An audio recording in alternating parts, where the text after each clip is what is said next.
friends, Krista here. Thanks for stopping by Books and Jams. Today is halfway through the month of August, and so I'm going to do my mid-month check-in for you. I have been reading multiple books at a time for the first half of this month. I had 5 books that I've been reading for what feels like forever. However, I have finished 3 of them, finally. Finished 1 today, 1 last night, and 1 on Sunday. So it feels like I'm finally making some progress. So let me just jump in. I have 4 books to talk to you about today that I have completed this month, and then I'll tell you what I'm in the middle of and anything else I feel like chatting about as we're halfway through the month. The first book that I completed, I read one night while I was babysitting for somebody, and it's called The Biggest Story, and it's illustrated.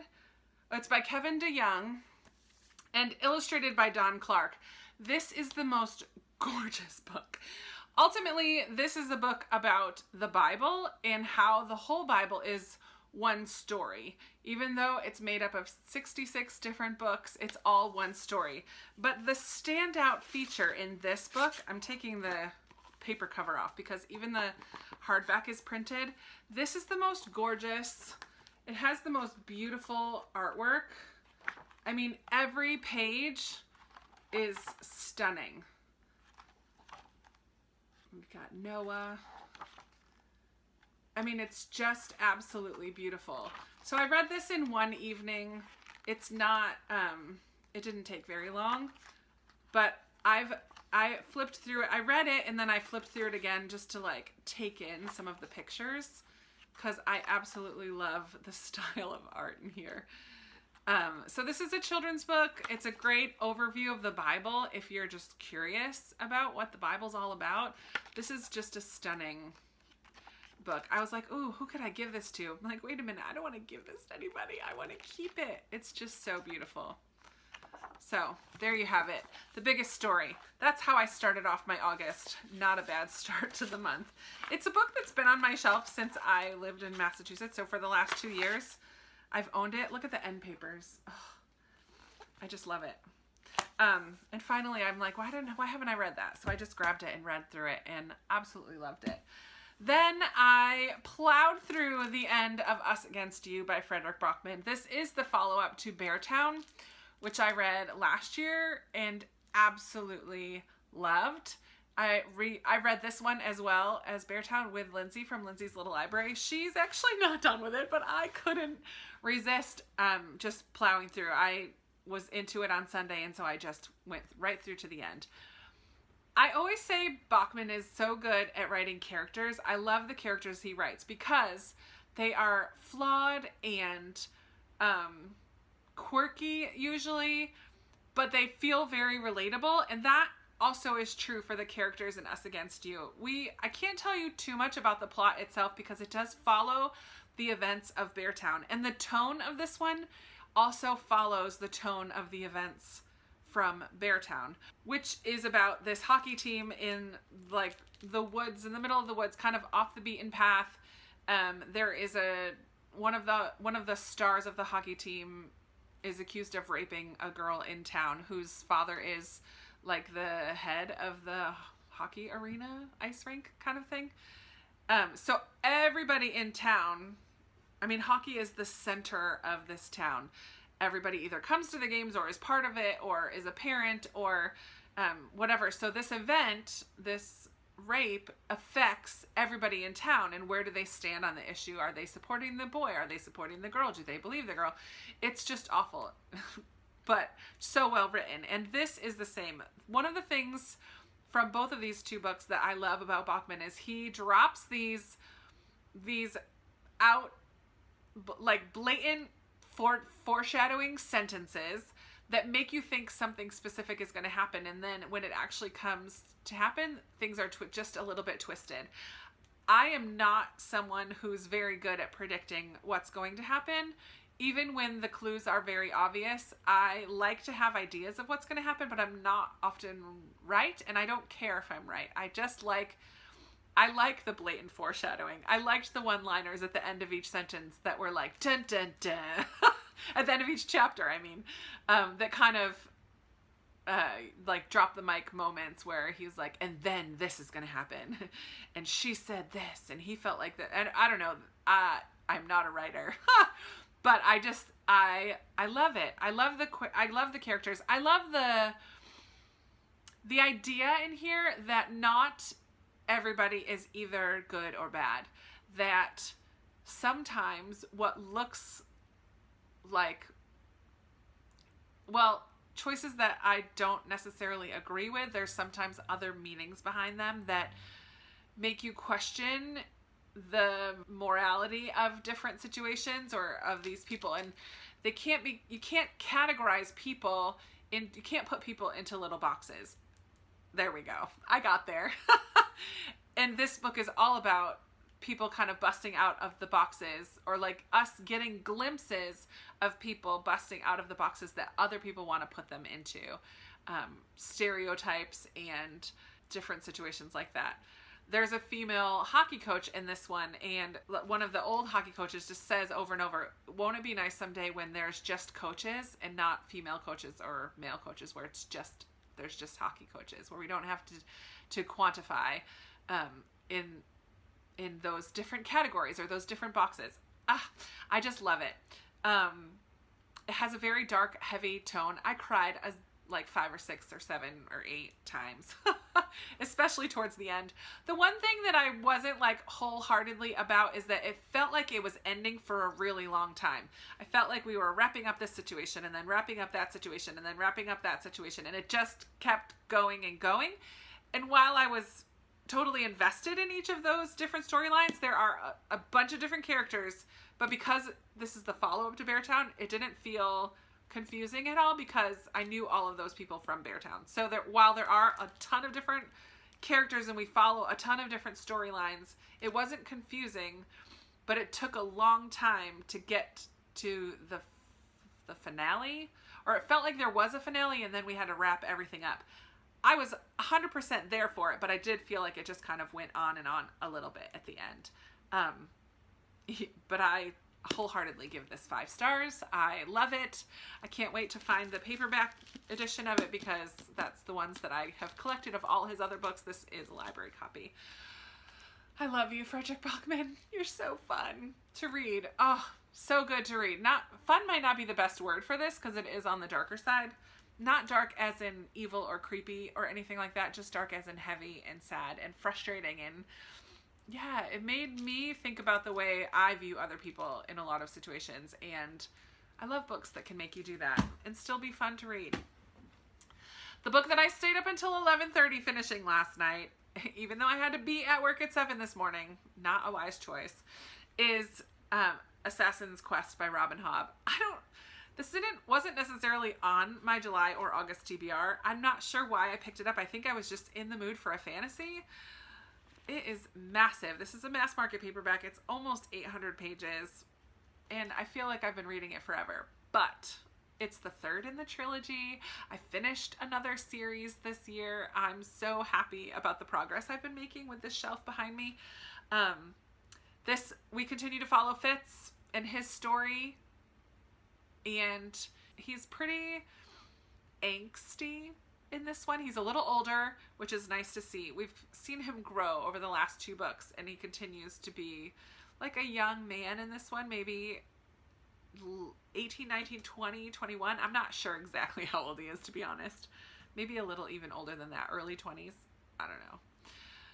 He's still a little bit like petulant at times and pouty, and that could be a little bit irritating. However, I also understand why he feels that way. And towards the end, there's a conversation he has with someone, and he's like, listen, you keep yelling at me for being ignorant, but you're not telling me anything to prevent that ignorance. You're not helping me to learn so that I don't make these mistakes. When I make the mistakes, you just yell at me and make me feel stupid. And I understand that, because he was kept in the dark about a lot of things. And so I understand that frustration. And he is somebody whose life has kind of been determined for him in a lot of ways, and he's feeling trapped by that. I really enjoyed this wrap-up of the series. It's the longest of the 3 of this first trilogy in Robin Hobb's Realm of the Elderlings. This is the Farseer trilogy. I really liked it. I don't think it would be 5 stars for me, maybe 4. the magic system in here is a combination of the skill and the wit.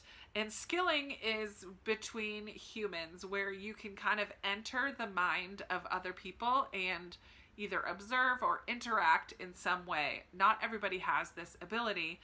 And then wit, the wit sense is with animals, and not everyone has that either, and it's often looked down upon if you do have wit sense. I understood the wit a lot better than the skilling. I feel like throughout the series, throughout the trilogy, we learn more and more about the skill and the abilities, the things that you can do with skill sense, and that whole magic system continues to develop through it. And maybe that's because that's how Fitz is learning about it, kind of little by little. It is a bit confusing. It's not very cut and dry. So that, I think, is the biggest reason why I'm not giving it 5 stars, because I often felt pretty confused. And what, you could do that when you have the skill? I don't know. There was just a little bit of confusion in my mind about this magic system and how it works and how people get it. And there's different situations that happened that I was a little bit confused by because of the whole magic element of it. I also felt like the end took a long time to wrap up. Similar to Us Against You, only I was there for it with Us Against You. And in this one, I was like, okay, let's just get there. We know where we're going. Let's get there. I wish the ending had moved at a little bit of a faster pace. So, very good. Glad I wrapped up another series, but not 100% like favorite of the year. Still definitely loved it. The book that I finished today was the audiobook I've been listening to, and it's Pride and Prejudice by Jane Austen. This is one of the 5 classics that I wanted to read this year, and it also is part of my Austen August, the first book that I finished for Austen August.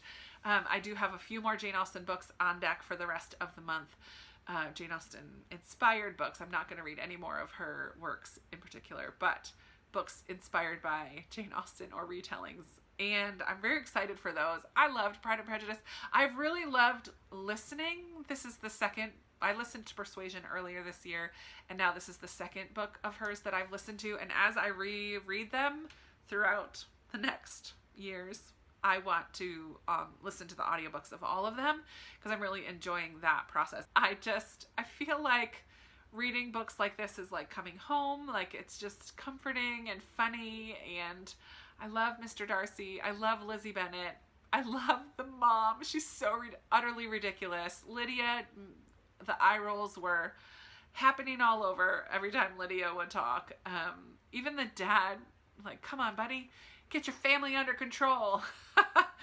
I absolutely love it. And I'm really excited that I started with that, because now as I go into some of the retellings, I have 1 or 2 that are particularly Pride and Prejudice focused. So I think it's fun to have that under my belt at the beginning of the month. And I also watched the older, I don't think it was BBC, there was like a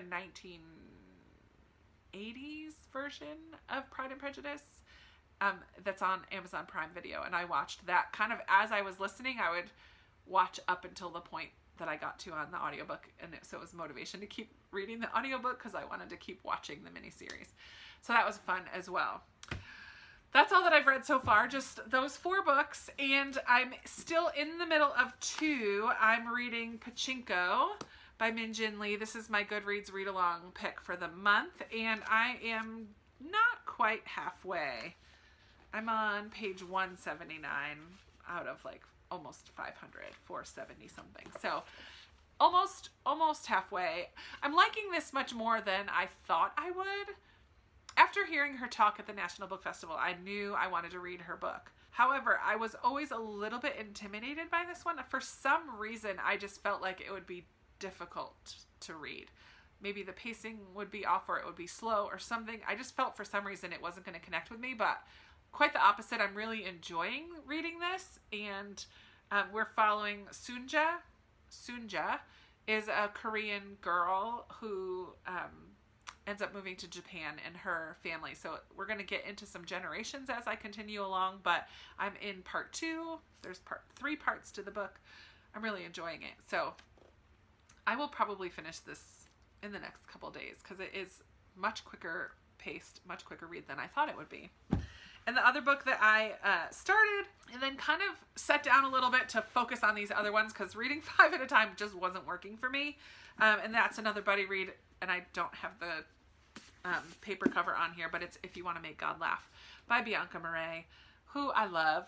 And I just know that this book is going to break my heart. This is, again, set in South Africa at the very end of apartheid. So we kind of, one of the scenes we've already been to is where Black people in South Africa have the opportunity to vote for the first time. We follow 3 different women, and at the beginning, it's been a little bit choppy because the chapters are super, super short, which I love. However, because we're following 3 different women, it's almost like I can't really get to know who these women are. However, things have started to come together, and really, I'm only 40 pages in. So things have already started to come together, and I'm getting a better sense of who they are, and I feel like all 3 of them are going to overlap, and it will quickly become much easier to really connect with these women. But I've already loved some of the scenes, even though it felt a little choppy when I was first reading it. But I'm reading this with Amanda from the Curly Reader. We read Hum If You Don't Know the Words together, and now we're reading Bianca's second book together. So that is where I'm at with my currently reading. I have a lot of fun, like fluffier, lighter reads in my stack of Jane Austen inspired books. So I'm looking forward to those because I feel like this was kind of heavy and sad. This was heavy and sad. This one is going to make me cry. And this is a historical fiction. It's not lighthearted at all. So I feel like I'm ready for some lighter, fluffier, just fun reads. As these are fun too, don't get me wrong, but as I get closer to the end of the month, I feel like reading some of those will be a lot of fun. That is it for the books. I did want to shout out my friend Berna, who I met up with when I went to Turkey. She lives in Turkey, and she has started a booktube channel. I think she has 3 videos out now. She started last Friday. I just wanted to shout her out. I will link her channel down below. Please go and send her some love. She's always very active in my comments here. I feel like she's become a friend over the last year, 2 years, 3 years that I've been on BookTube, and I'm so excited for her. I don't know of any other Turkish booktubers who are making videos in English, which is what she's doing. So she's kind of got her own little niche spot in this community, and I'm very excited for her, and I would love for you guys to go and give her some support and some love. And yay, welcome Berna to this wonderful booktube community. That's it for me. I would love to hear, how is the beginning of your whoa, sorry, kicked the stool. How has the beginning of your month been going? Have you read any great books so far? Have you been in a slump? It's August, it's hot, summer is ending, school is starting. It's like a weird time of year for some people. Nothing really changes for me. I would love to chat with you in the comments below about the books I've mentioned or about anything else. You guys know I love chatting with you down there. Give this video a big thumbs up if you liked it, subscribe if you haven't already, and I'll definitely be talking to you in another video very soon. Bye.